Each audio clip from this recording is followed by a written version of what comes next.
I'm Chris Wallace. Hillary Clinton's first interview as the Democratic nominee, only on Fox News Sunday. America is once again at a moment of reckoning. Clinton hits the road on a bus tour of battleground states and then sits down with us for the first time in this campaign. You say you're the real change agent. You're offering tweaks, not a dramatic shift. Clinton on voters not knowing what to make of her. Americans know what they think of you. 2/3 of them don't trust you. And the emails. Yes. Hillary Clinton, one-on-one. It's a Fox News Sunday exclusive. Then, with both conventions wrapped up, the race to November is on. I don't have to be so nice anymore. I'm taking the gloves off, right? We'll ask our Sunday panel where the contest stands, all right now on Fox News Sunday. And hello again from Fox News in Washington. With the conventions over and just 99 days left, the general election campaign is officially on. Hillary Clinton and her running mate Tim Kaine are on a bus tour through the Rust Belt, and we caught up with them yesterday in Harrisburg, Pennsylvania. Amid reports Russia has hacked into Democratic Party files, even a program they shared with the Clinton team. We sat down with Clinton for the first time in this campaign, and that's where we started. Secretary Clinton, welcome back to Fox News Sunday, and congratulations. Thank you so much, Chris. And it really is good to be here. Do you believe that Russia is behind the hacking and release of the DNC emails? And do you think that Vladimir Putin wants to defeat you or see you defeated and Donald Trump elected president? Well, Chris, here's what I think we know. We know that Russian intelligence services, which are part of the Russian government, which is under the firm control of Vladimir Putin, hacked into the DNC. And we know that they arranged for a lot of those emails to be released. And we know that Donald Trump has shown a very troubling willingness to back up Putin, to support Putin, whether it's saying that NATO wouldn't come to the rescue of our allies if they were invaded, talking about removing sanctions from Russian officials after they were imposed by the United States and Europe together because of Russia's aggressiveness in Crimea and Ukraine, his praise for Putin, which is, I think, quite remarkable. So are you suggesting that Putin would rather see him as president than you? Well, I'm not going to jump to that conclusion, but I think laying out the facts raises serious issues about Russian interference in our elections, in our democracy. We would not tolerate that from any other country, particularly one with whom we have adversarial positions. And for Trump to both encourage that and to praise Putin, despite what appears to be a deliberate effort to try to affect the election, I think raises national security issues. Trump, after the backlash about his comments. Russia, if you're listening, I hope you're able to find the 30,000 emails that are missing. I think you will probably be rewarded mightily by our press. Trump said he was just being sarcastic. Well, I think if you take his encouragement that the Russians hack into American email accounts, if you take his quite excessive praise for Putin, his absolute allegiance to a lot of Russian wish list foreign policy positions, his effort then to try to distance himself from that backlash, which rightly came not just from Democrats, but Republicans, independents, national security and intelligence experts, leads us once again to conclude he is not temperamentally fit to be president and commander-in-chief. You carved up Trump pretty good in your acceptance speech. Donald Trump says he wants to make America great again. Well, he could start by actually making things in America again. A man you can bait with a tweet is not a man we can trust with nuclear weapons. Here is a guy you say is unfit to be president. Why is this election still so close? Too many Americans feel, Chris, like they've been left out and left behind by our economy, by our government. I understand that frustration and frankly, even that fear that some people feel that, you know, it's just not working for them, and they are looking for answers. I think the kind of inflammatory answers that Trump has provided, blame somebody, blame immigrants, blame Muslims, blame women, blame somebody, is attractive in the first instance to people who are looking for answers. But what I'm counting on, what I believe, he has offered nothing to help people. I believe we have put together an agenda to increase jobs, increase incomes, make our economy grow and be more fair, which is going to appeal to a majority of Americans. Good, because I want to talk not about Trump, but about you and drill down into some of the positions that you've taken in this campaign. At a fundraiser last year, you said this: the Supreme Court is wrong on the Second Amendment. Now, in the 2008 Heller case, the court said that there is a constitutional individual right to bear arms. What's wrong with that? Well, I think what the court said about there being an individual right is in line with constitutional thinking. And I said in the convention, I'm not looking to repeal the Second Amendment. I'm not looking to take people's guns away. But I am looking for more support for the reasonable efforts that need to be undertaken to keep guns out of the wrong hands. And the Second Amendment includes an individual right to bear arms. Yes, but that right, like every other of our rights, our First Amendment rights, every right that we have is open to and even subject to reasonable regulations. I just want to pursue this a little bit, because Heller, Justice Scalia, he said that the right to bear arms is reasonably limited. He left the door open to regulation. If you're elected president, you're going to appoint the 9th Supreme Court Justice. Are you saying you do not want to see the Heller decision, the individual right to bear arms, overturned? No, I don't. But here's what I do want, and I want to be very clear about this. I want the Congress to step up and do its job. I want to get out of the horrible cycle we're in, where we go and mourn dozens, hundreds, thousands of people killed by gun violence.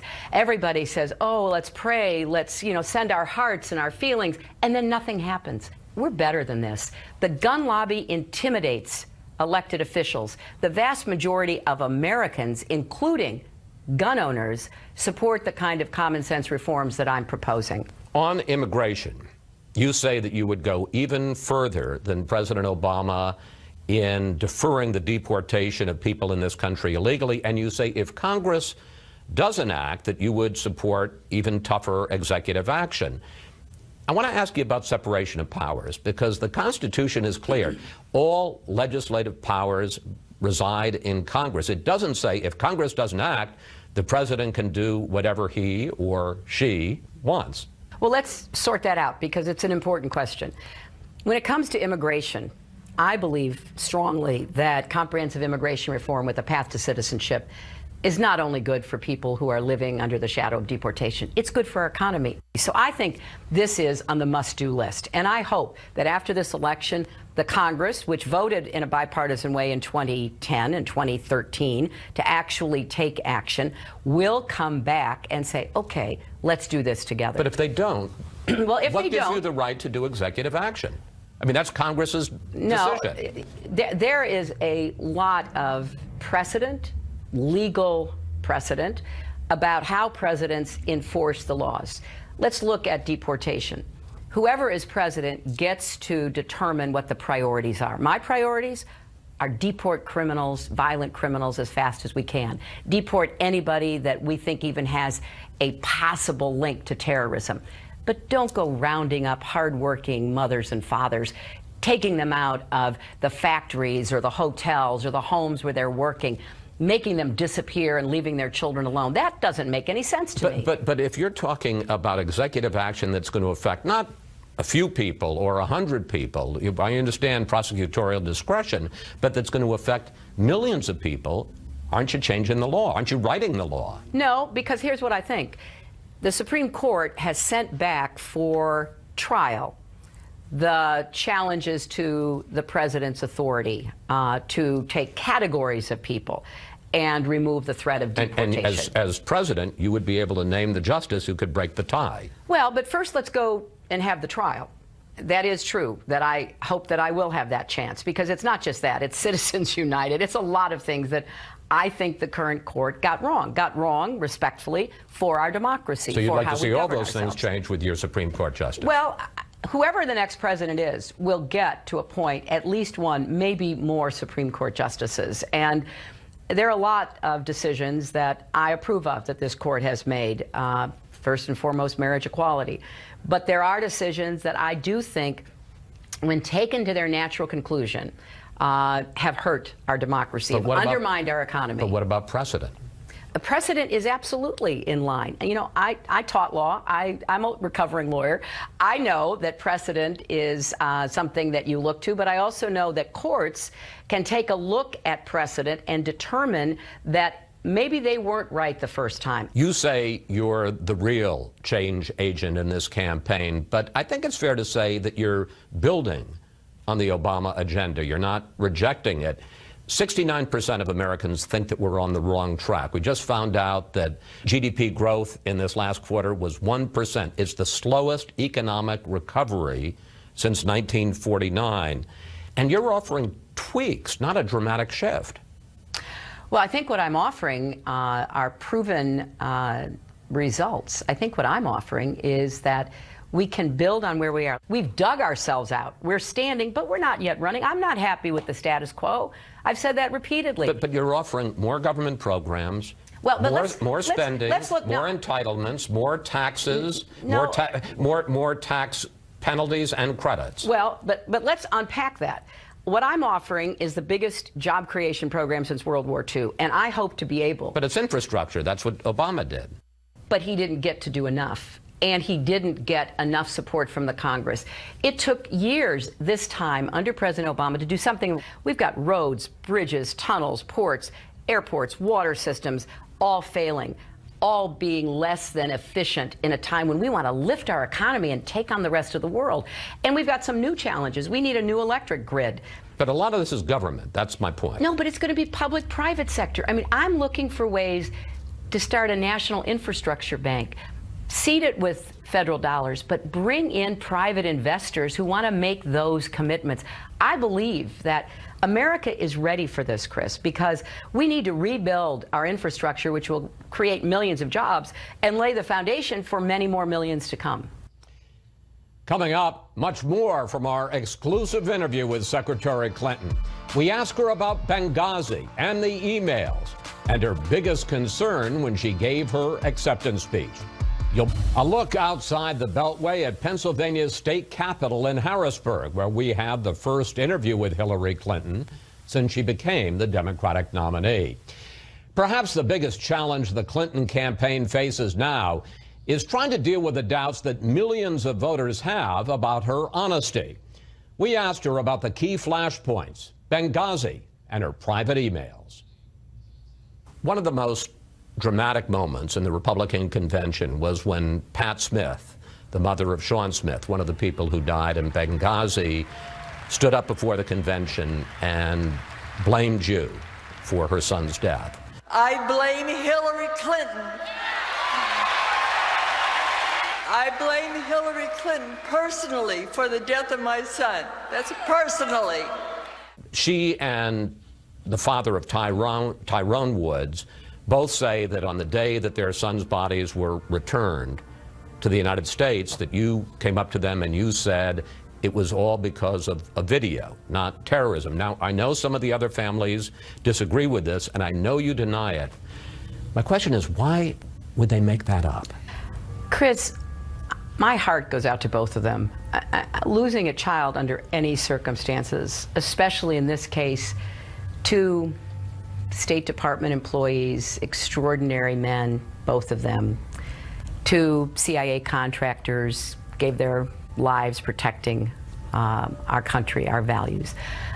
I understand the grief and the incredible sense of loss that can motivate that. As other members of families who lost loved ones have said, that's not what they heard. I don't hold any ill feeling for someone who in that moment may not fully recall everything that was or wasn't said. one reason that people question your account, and this gets to the important question of trust, is because that day at Andrews, you never talked about terrorism. You talked about the video. We've seen the heavy assault on our post in Benghazi that took the lives of those brave men. We've seen rage and violence directed at American embassies over an awful internet video that we had nothing to do with. No, that's not fair. If you go back and read everything that I said that day, I quoted people who talked about it being terrorism. I had already said it was terrorism. There was no doubt it was terrorism. I think there has been a confusion in the minds of some, and exploiting that confusion for the advantage of others. I have a quote here where you say... But look at everything I said. Because, and this goes back to all the investigations that were carried out. There were riots, there were protests, there were efforts to breach our embassies. Yeah, but not in Benghazi. That wasn't what that was about. No, but I'm just telling you, we were looking at the whole world. The whole world was aflame. The emails. Yes. I want to ask you about just one aspect of them, and that's what you told the American people. I did not email any classified material to anyone on my email. There is no classified materials. I am confident that I never sent nor received any information that was classified at the time. I had not sent classified material nor received anything marked classified. After a long investigation, FBI Director James Comey said none of those things that you told the American public were true. Chris, that's not what I heard Director Comey say, and I thank you for giving me the opportunity to, in my view, clarify. Director Comey said that my answers were truthful and what I've said is consistent with what I have told the American people.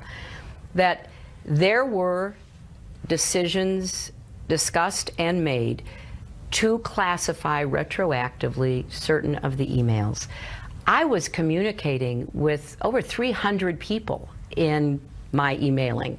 They certainly did not believe and had no reason to believe that what they were sending was classified. Now, in retrospect, different agencies come in and say, well, it should have been, but that's not what was happening in real time. But in a congressional hearing on July 7th, Director Comey directly contradicted what you had told the public. Secretary Clinton said there was nothing marked classified on her emails either sent or received. Was that true? That's not true. Secretary Clinton said I did not email any classified material to anyone on my email. There is no classified material. Was that true? There was classified material emailed. He directly contradicted what... Well, and let me just he not only directly contradicted what you said, he also said in that hearing that you were extremely careless and negligent. Well, Chris, I looked at the whole transcript of everything that was said, and what I believe is, number one, I made a mistake not using two different email addresses. I have said that, and I repeat it again today. It is certainly not anything that I ever would do again. I take classification seriously. I relied on and had every reason to rely on the judgments of the professionals with whom I worked. And so in retrospect, maybe some people are saying, well, among those 300 people, they made the wrong call. At the time, there was no reason, in my view, to doubt the professionalism and the determination by the people who work every single day on behalf of our country. Let's talk about the Clinton Foundation and allegations of pay to play. The argument, the allegation that foreign companies and foreign countries either donated big money to the foundation or paid your husband big money for speeches in order to influence your work as Secretary of State. In the first 12 years after he left the White House, President Clinton made 13 speeches for which he got $500,000 or more. 11 of those 13 were while you were Secretary of State, and they were all paid for by foreign interests. Are we to believe that's just a coincidence? Well, there's just no truth to any of these allegations. It is true that they did make these speeches. They all were by foreign interests, and he was getting much bigger speaking fees. He gave speeches as soon as he left the White House, all the way up until last year. And he spoke all over the world, as well as throughout America, to all kinds of groups. But let's get to the nut of your question. I'm really proud of the Clinton Foundation. I am proud of the work that it does. Thanks to the Clinton Foundation, 9 million more people in our world have access to HIV/AIDS drugs because they negotiated contracts that made them affordable. And there is absolutely no connection between anything that I did as Secretary of State and the Clinton Foundation. So people can say that, but I'm proud of our philanthropic work, our personal family philanthropic work, the work of the Clinton Foundation. I'd like to see Donald Trump's tax returns to find out how much philanthropy he's ever done. In your acceptance speech, you addressed people's continuing doubts about you. I get it, that some people just don't know what to make of me. Forgive me, Secretary Clinton, but the Americans know what they think of you. 2/3 of them don't trust you. Well, here's what I know, Chris. I have work to do to make sure people know what I have done and what I will do. That's part of what this convention was about. I feel very comfortable that the more people learn about what I've actually done, not the caricature, but the real deal, as my husband said in his remarks, they will understand why I was elected twice to the United States Senate. In the second time with a 67% vote, why my former opponent, President-elect Obama, trusted me to be Secretary of State. Every time I run for an office, though, oh my goodness, all of these caricatures come out of nowhere, and people begin to undermine me, because when I left office as Secretary of State, 66% of Americans approved of what I did. You don't think there's any legitimate reason people would have doubts about your, to use the phrase in the polls, honesty and trustworthiness? Well, I think that it's fair for Americans to have questions. I hope you'll ask Donald Trump why he is so untrusted by the American people. I have. I have a long record of public service that I can point to that's actually produced results for people. So when I talk about what I want to do in public life, what I want to do as president, people can go back and say, hey, you know what? She said she was going to get health care for America's children. She did. 8 million kids now have health care, and their families don't have to worry about losing their house to take care of their sick kid. I am proud of my record of public service and the results that I've gotten to help people have better lives. It has been 96 years since women got the right to vote. A couple of questions. Has it emotionally fully sunk in yet, the barrier you broke, one more barrier to Americans' full participation in the process? And how emotional was Thursday night for you? It was way over the top emotional. My biggest concern going out there to make that speech Thursday night was whether or not I could control my emotions. You say whether you could control your emotions. What was your concern?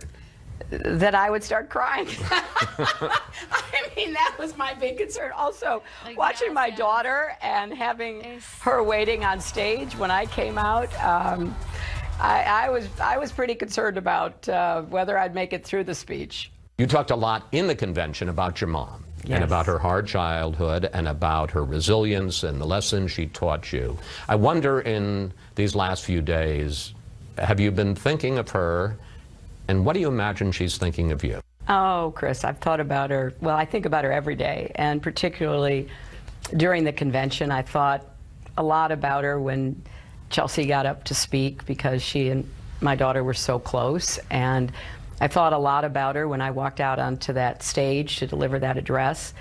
And actually, that was the part of the speech that concerned me the most. Anytime I talk about my mom, I get, very overcome. She wouldn't like what she saw at the Republican convention, where, just the outrageous things that were said, and the kind of normalization of really offensive rhetoric in our politics. She wouldn't have liked any of that. She was a big Fox viewer, I will tell you. And really? Yes, she was. And Why didn't you take that from her? Well, I once said to her, because she would get upset, I'll be honest with you, she would get upset when some of the people you had on would say these terrible things about me. And that was when I was a senator running for president and for the first 2 years of being Secretary of State. And I would say, well, Mom, if it upsets you so much, why do you keep watching? And she said, well, I like some of the people, and I have to know what the other ones are saying so I can understand and be against it. So I think she had a very strategic reason for watching. She said to me one time, you know, Hillary, I don't understand. You were such a wonderful child to raise, and you never gave me a minute's trouble or worry. Then you become an adult, and you get into politics, and I just worry all the time. So she would worry, but she would be encouraging, and she would say what she said to me when I was 4 years old in the face of a bully, because honestly, I think that describes my opponent. I feel I have to get out there, go back out there, stand up to him, not just on my own behalf, because I can take care of myself, but on behalf of all these other people who he has so mistreated in this campaign. Secretary Clinton, thank you. Thanks for talking with us. Thank you, Chris. Safe travels. Thanks a lot. Take care.